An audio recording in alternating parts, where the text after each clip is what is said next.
Halo semua, pada kesempatan kali ini kami dari kelompok 2 akan membahas mengenai fiduciary duty dalam hukum perusahaan serta keterkaitannya dengan business judgment rule, ultra-virus, dan derivative action. Sebelum memasuki ke materi, izinkan saya untuk memperkenalkan diri terlebih dahulu dengan saya sendiri Aisyah Damaratri Harmaini dengan 3 digit NIM terakhir 258, lalu ada Ati Benaifir Rohman Nurmalasari 686, Adinda Astriani Putri 556, Paula Cindy Sanjaya 067, Rahma Alfika 599, Hasan Ali Reza 323. Baik, masuk pada materi yang pertama, yaitu fiduciary duty. Pengertiannya adalah kewajiban kepercayaan yang diberikan kepada direksi untuk mengelola perusahaan demi kepentingan perseroan dengan itikat baik, kehati-hatian, dan juga tanggung jawab. Konsep daripada the fiduciary duty adalah direksi bertindak sebagai trustee yang memperoleh kepercayaan dan pemegang saham dan perusahaan. Karena itu, setiap tindakan harus dilakukan secara jujur, loyal, dan juga profesional.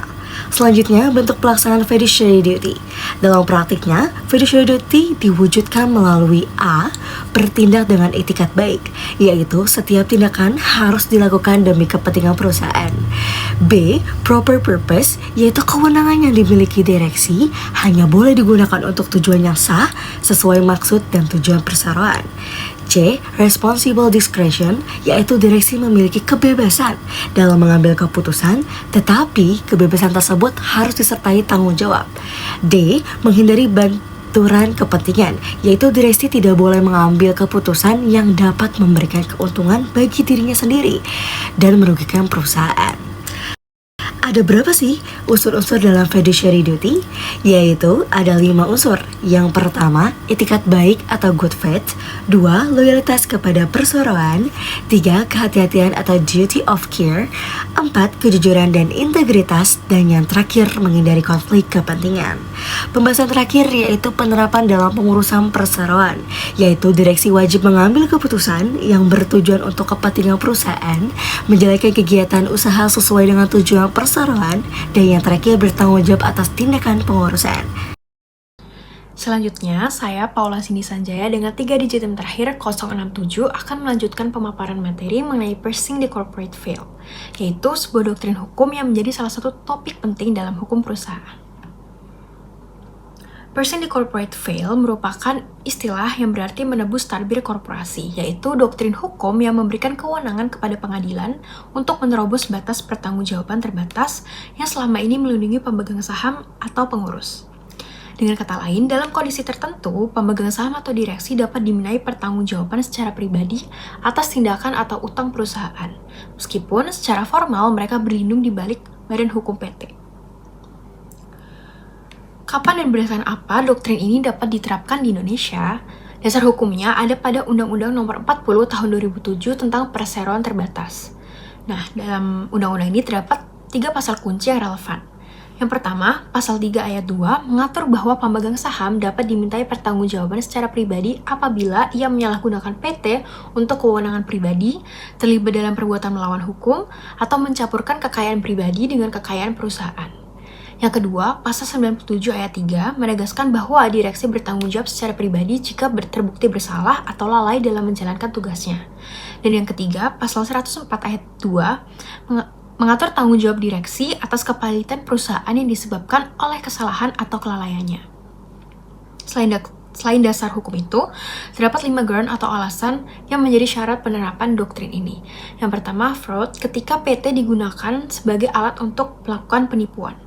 Kedua, alter ego, ketika tidak ada pemisahan nyata antara kepentingan pribadi dan juga perusahaan. Pemilik dan perusahaan seolah menjadi satu entitas.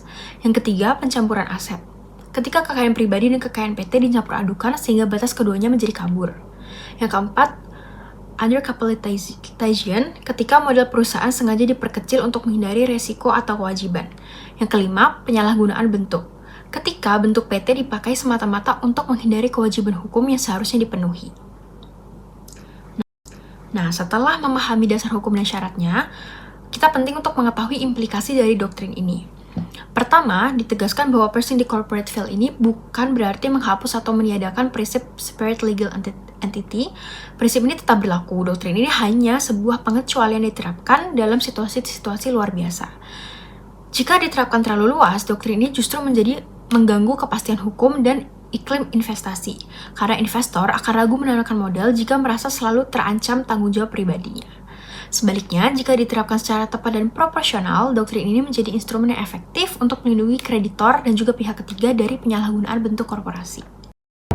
Baik, selanjutnya saya akan menjelaskan mengenai apa itu business judgment rule.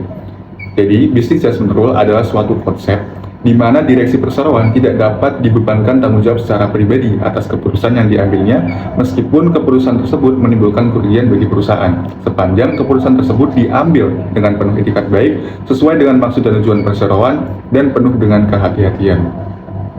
Selanjutnya, saya ingin menjelaskan bahwa terdapat pembatasan terhadap penerapan prinsip business judgment rule ini, sebagaimana diatur dalam pasal 97 ayat 5 Undang-Undang Perseroan Terbatas.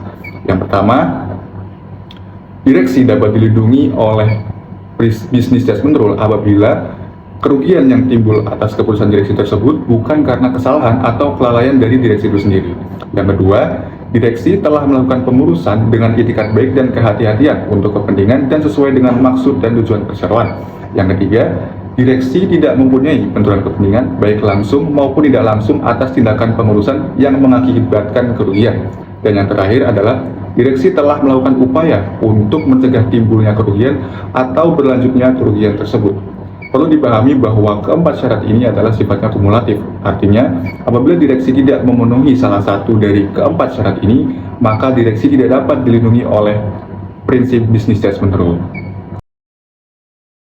Kemudian, selanjutnya saya akan menjelaskan mengenai tujuan dari adanya prinsip business judgment rule ini.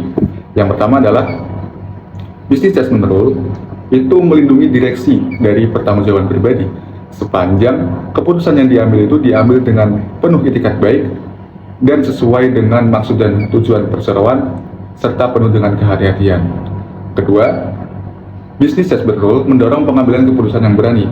Tanpa adanya perlindungan BJR atau business judgment rule, direksi cenderung bersikap terlalu konservatif karena takut digugat jika keputusannya gagal atau menimbulkan kerugian bagi perseroan. BJR mendorong direksi untuk mengambil risiko bisnis yang terukur demi kepentingan perseroan. Yang ketiga, BJR menjaga efisiensi pengelolaan perusahaan. Jika setiap keputusan bisnis yang gagal berujung pada gugatan, maka proses pengambilan keputusan akan menjadi lebih lambat dan birokratis. BJR menjaga agar roda manajemen tetap berputar secara efisien. Yang terakhir adalah BJR menyeimbangkan kepentingan pemegang saham dan direksi. Artinya, pemegang saham tetap bisa menggugat direksi jika ada kecurangan atau itikat buruk dari direksi dalam mengambil keputusan. Namun direksi yang jujur tidak perlu hidup dalam ketakutan, artinya ketika dia mengambil keputusan dengan penuh kehati-hatian, maka dia akan dilindungi oleh prinsip BJR meskipun keputusannya itu menimbulkan kerugian bagi perusahaan. Baik, selanjutnya saya akan menjelaskan mengenai ultra vires. Ultra vires merupakan tindakan yang dilakukan oleh perseroan atau direksi di luar kewenangan, maksud dan tujuan yang telah ditetapkan dalam anggaran dasar perseroan. Dengan kata lain, perseroan hanya dapat menjalankan kegiatan usaha yang sesuai dengan tujuan yang tercantum dalam anggaran dasarnya. Prinsip ini bertujuan untuk membatasi tindakan perseroan agar tidak menyimpang dari tujuan pendiriannya serta memberikan kepastian hukum bagi pemegang saham maupun pihak ketiga. Dasar hukumnya dapat ditemukan dalam Undang-Undang Nomor 40 Tahun 2007 tentang Perseroan Terbatas dan Anggaran Dasar Perseroan. Karakteristik ultra vires antara lain, kewenangan perseroan ditentukan oleh anggaran dasar, direksi wajib bertindak sesuai dengan maksud dan tujuan perseroan, serta tindakan yang dilakukan di luar kewenangan tersebut dianggap sebagai tindakan yang melampaui wewenang. Akibat hukumnya, tindakan tersebut dapat dianggap tidak mengikat perseroan dan berpotensi menimbulkan kerugian bagi perusahaan. Selain itu, direksi juga dapat dimintai pertanggungjawaban secara pribadi apabila tindakannya dapat menimbulkan kerugian. Dengan demikian, doktrin ultra vires berfungsi untuk melindungi pemegang saham, menjaga kepastian hukum, serta mencegah penyalahgunaan kewenangan oleh perseroan. Nah, selanjutnya saya Adinda Asrani Putri dengan digit NIM terakhir 556 akan melanjutkan pemaparan mengenai doktrin derivative action. Apa itu derivative action?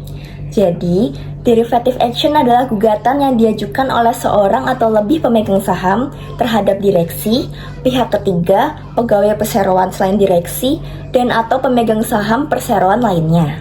Akibatnya, pemegang saham yang menggugat bertindak atas nama perseroan karena direksi dan manajemen gagal menjalankan kewenangannya untuk kepentingan perseroan dan semua pemegang sahamnya. Doktrin ini diatur secara tegas dalam UU Nomor 40 Tahun 2007 tentang perseroan terbatas, tepatnya pada pasal 97 ayat 6 dan 114 ayat 6. Yang berisi tentang gugatan anggota Dewan Komisaris maupun direksi karena kesalahan atau kelalaiannya telah menimbulkan kerugian pada perseroan. Syaratnya pemegang saham yang menggugat harus mewakili paling sedikit 1/10 atau 10% dari jumlah seluruh saham dengan hak suara. Nah, menurut Munir Fuadi, terdapat beberapa unsur mutlak dalam doktrin ini. Di antaranya adalah gugatan harus diajukan ke pengadilan oleh pemegang saham yang bersangkutan dan tujuannya murni untuk dan atas nama perseroan. Lalu penyebabnya karena adanya tindakan yang merugikan perseroan tersebut. Dan karena diajukannya atas nama perseroan, maka seluruh hasil gugatan tersebut akan menjadi milik perseroan. Nah, selain unsur-unsur tersebut, terdapat juga karakteristik dalam doktrin derivative action ini. Yang pertama, sebelum dilakukannya gugatan, sejauh mungkin dimintakan yang berwenang atau direksi untuk melakukan gugatan untuk dan atas nama perseroan sesuai ketentuan dalam anggaran dasarnya. Lalu yang kedua, pihak pemegang saham lain dapat dimintakan juga partisipasi dalam gugatan derivatif ini, mengingat gugatan tersebut juga untuk kepentingannya. Lalu yang ketiga, selain itu diperhatikan juga kepentingan pemegang saham yang lain, pihak pekerja dan kreditor. Lalu yang keempat, tindakan penolakan gugatan derivatif berdasarkan alasan nebis in idem tidak boleh merugikan kepentingan pihak stakeholder yang lain. Dan yang kelima, harus dibatasi bahkan dilarang penerimaan manfaat oleh pemegang saham yang ikut terlibat dalam tindakan merugikan perseroan, yakni manfaat dari ganti rugi yang diberikan terhadap gugatan derivatif tersebut, karena seluruh manfaat yang diperoleh dari gugatan derivatif menjadi milik perseroan. Dan yang terakhir, sebagai konsekuensinya, maka seluruh biaya yang diperlukan dalam gugatan derivatif harus ditanggung oleh pihak perseroan. Sebagai penutup, dapat disimpulkan bahwa fiduciary duty merupakan prinsip fundamental yang mengharuskan direksi untuk menjalankan tugasnya dengan itikat baik, penuh kehati-hatian, loyalitas, serta mengutamakan kepentingan perseroan. Dalam pelaksanaannya, direksi memperoleh perlindungan melalui business judgment rule selama keputusan yang diambil dilakukan secara rasional, profesional, dan tanpa konflik kepentingan. Namun, apabila direksi melampaui kewenangannya atau ultra vires atau melakukan pelanggaran yang merugikan perseroan, maka tersedia mekanisme hukum berupa derivative action yang memungkinkan pemegang saham memperjuangkan kepentingan perusahaan. Dengan demikian, keseimbangan antara kewenangan, tanggung jawab, dan pengawasan menjadi kunci dalam mewujudkan tata kelola perusahaan yang baik, transparansi, dan akuntabel. Terima kasih atas perhatian yang telah diberikan. Semoga materi ini bermanfaat bagi kalian semua, dan mohon maaf apabila ada kesalahan.